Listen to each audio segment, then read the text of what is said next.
Assalamualaikum warahmatullahi wabarakatuh. Selamat malam, selamat pagi, ataupun selamat sore, selamat siang kepada Pak Hasan yang menonton video wawancara kali ini. Alhamdulillahirrahmanirrahim. Hari ini saya diberikan kesempatan untuk mewawancarai salah satu tokoh masyarakat, yaitu Ketua RW Bapak Ahmad Hadiyin. Bagaimana Pak kabarnya? Sehat. Gimana kabarnya? Sehat, alhamdulillah ya. Tadi habis sholat tarawih berarti ya Pak ya? Ya. Betul. Oke, jadi kedatangan saya di sini untuk mewawancarai terkait beberapa pertanyaan nih Pak yang berhubungan sama masyarakat, kebanyakan soal opini. Oke, tanpa berlama-lama lagi langsung saja kita masuk ke pertanyaan yang pertama Pak. Apa pendapat Bapak tentang keragaman yang ada di Indonesia ini?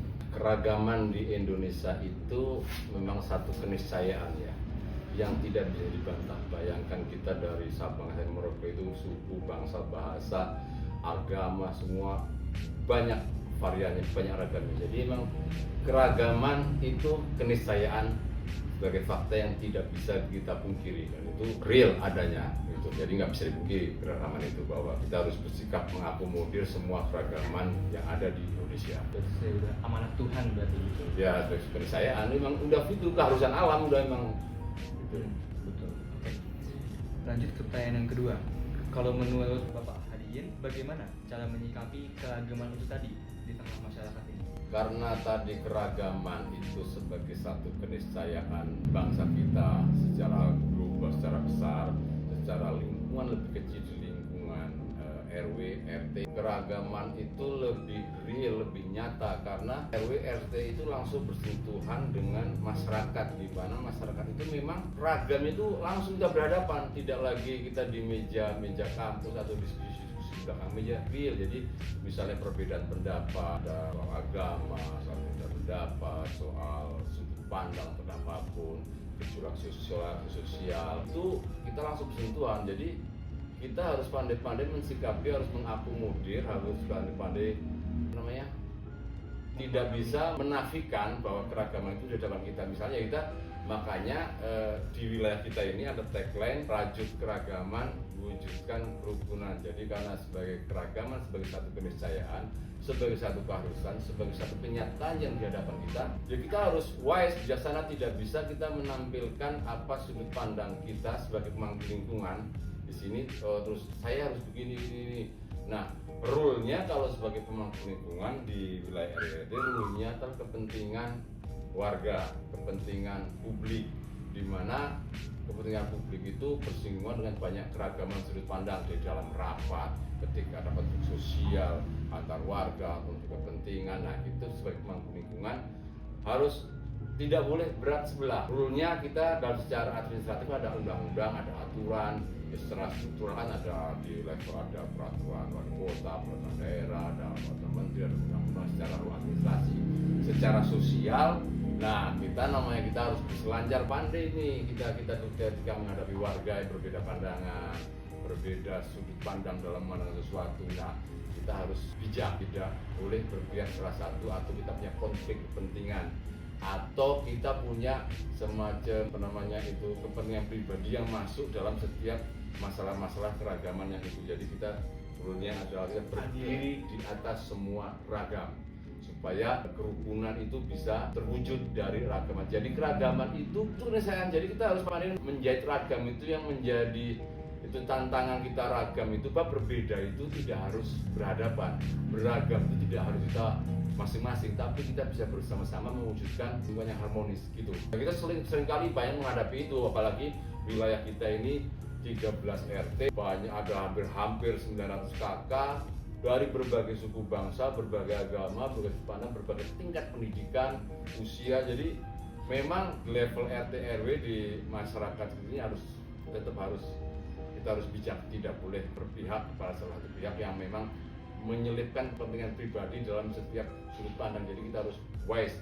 Rule-nya adalah kepentingan warga, rule-nya adalah keragaman untuk mewujudkan lingkungan yang harmonis. Oke, paham. Berarti untuk RW 8 tadi dia punya tagline kita memang seperti halnya kita punya akun Instagram atau kita pasang di depan logo di sana itu, rajut keragaman, wujudkan kerukunan. Nah, itu memang kita konsepnya itu, kita menyadari bahwa Indonesia secara besar atau dunia secara global itu ragam. Di internalisasi ke dalam lingkungan yang paling kecil RT RW. Nah, kita menyadari hal itu, makanya kita tetap, nah ini nggak bisa kita misalnya kita yang dari Jawa atau dari suku misalnya dari Jawa, Sunda, Batak saling mengedepankan itu masing-masing. Nah, kita atau dari sudut agama A, agama B, agama C, atau dari sudut pandang ini.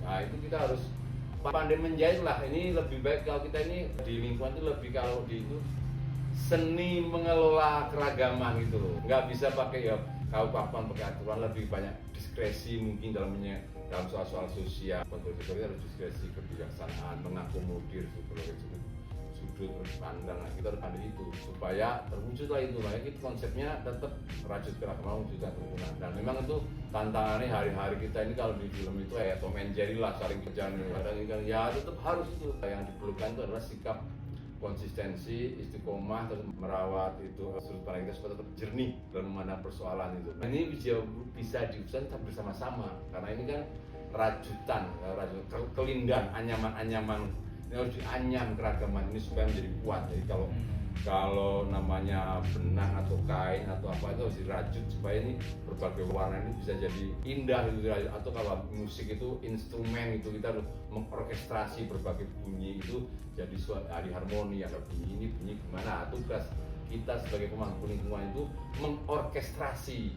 mengorkestrasi seluruh keragaman ini supaya jadi sesuatu yang produktif, sesuatu yang bermanfaat buat lingkungan semuanya.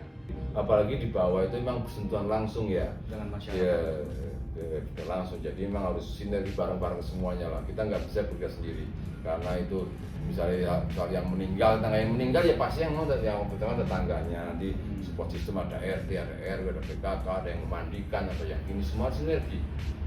Terus contoh kasus misalnya tadi meninggal, ada orang yang meninggal, nah itu masih meninggal tuh ada informasi ke RT, ke RW, ke PKK, ke masjid. Nah itu langsung harus bergerak semuanya. Ada yang di tenda, ada yang nyiapin ambulan, ada yang nyiapin mandian, ada yang nyiapin makam, ada yang itu semua sudah sinergi. Artinya sudah jadi kayak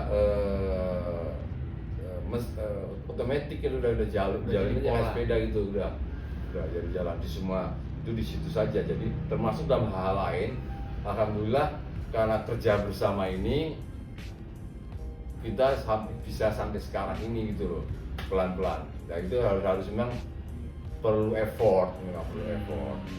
Tadi menekan ibu-ibu pribadi, kepentingan bersama. Kalau dari masing-masing lembaga, masing-masing orang warga memang tidak mau mengikatkan di dalam kontrak sosial ini juga nggak jalan. Makanya tidak bisa diklaim ini misalnya RW 8 sebagai RW terbaik, Posyandu terbaik, PKK terbaik, tidak bisa diklaim sebagai keberhasilan lingkungan. Ini keberhasilan semuanya. Kita bersuapaya kalau mereka nggak mau dijahit juga percuma gitu loh. Jadi kontribusi semua pihak. Semua pihak. Kalau mereka nggak mau diikat, nggak mau dijahit, nggak mau ini nggak jalan juga. Makanya ini bareng-bareng gitu loh. Pemenang itu kalau nggak ada yang kalah juga boleh pemenang, boleh ada yang kalah gitu. Atau misalnya nggak ada tepuk tangan juga bukan itu. Yang tepuk tangan itu juga bagian dari sebuah keberhasilan. Tepuk tangan nggak ikut main, tapi dia juga menjadi bagian dari tim ini loh, gitu loh. Oke, paham. Jadi contohnya selain yang jenazah tadi juga ada kumpulan dari RT-RT di tiap malam Jumat. Ya, tiap malam Jumat ada. Harus dia konsisten. Konsistensinya itu harus konsisten. Ide itu kita harus bisa kita wujudkan ketika meluncurkan ide-ide semacam itu. Kita ukur terukur kan secara pelaksanaan dari kita, secara pembiayaan dan secara sustainnya. Kalau nggak memungkinkan juga nggak usah lah. Tapi ketika ini mungkin, belum kita jalankan. Kita omongin dulu, ada setelah siap semuanya, kita jalankan pelan. Dan tadi yang berapa salah satunya itu. Dan nggak hanya itu saja, misalnya di berbagai kegiatan sosial, misalnya ada bank sampah misalnya. Bank sampah itu kan edukasi betul gitu loh. Secara memang ada hasil ekonomisnya, tapi nggak seberapa untuk para pemangku karena mau bersama-sama yuk buat kepentingan lingkungan, biar lingkungan hijau. Ini juga ada nilai ekonominya gitu loh. Bareng-bareng pada akhirnya mau memilah-milah botol setiap RT setor ke bank sampah, RW setor ke situ gitu. Ini karena kemauan bersama gitu loh. Kalau semua dalam merajut keragaman tidak ada kemauan bersama, nggak bakal jalan. Ini karena kemauan bersama, itikat baik bersama untuk mewujudkan sesuatu yang lebih besar lagi yang harmonis. Demi keinginan bersama, tingkat baik bersama, bareng-bareng mewujudkan kesejahteraan bersama. Gitu. Wah, teman-teman, Pak Hasan, banyak banget opini dan pandangan baru yang kita dapat dari Bapak Ahmad Hadiin ini selaku Ketua RW 08 ya Pak. Rasanya cukup untuk pertanyaan yang dapat diajukan pada kesempatan kali ini. Sekali lagi terima kasih banyak kepada Bapak Ahmad Hadiin. Ya, telah sama-sama. menyampaikan- Semoga ini membawa keberkahan buat semuanya. Amin, amin, amin. Dan telah menyampaikan opininya. Semoga untuk RW 08 semakin sukses ke depannya. Amin. Ketika ada cobaan dari Tuhan bisa dijalankan bersama-sama dengan baik, dan masalah itu, cobaan itu bisa menjadi kesempatan untuk yang tadi disebutkan konstruktif untuk dibangun dan semakin kuat ke depannya. Ya. Oke. Demikian rangkaian acara pada kesempatan hari ini. Saya Yazid Azam Tauhid selaku host pada wawancara kali ini izin pamit undur diri. Wabillahi taufiq wal hidayah. Wassalamualaikum warahmatullahi wabarakatuh. Ya. Terima kasih. Ya. Terima kasih Abi.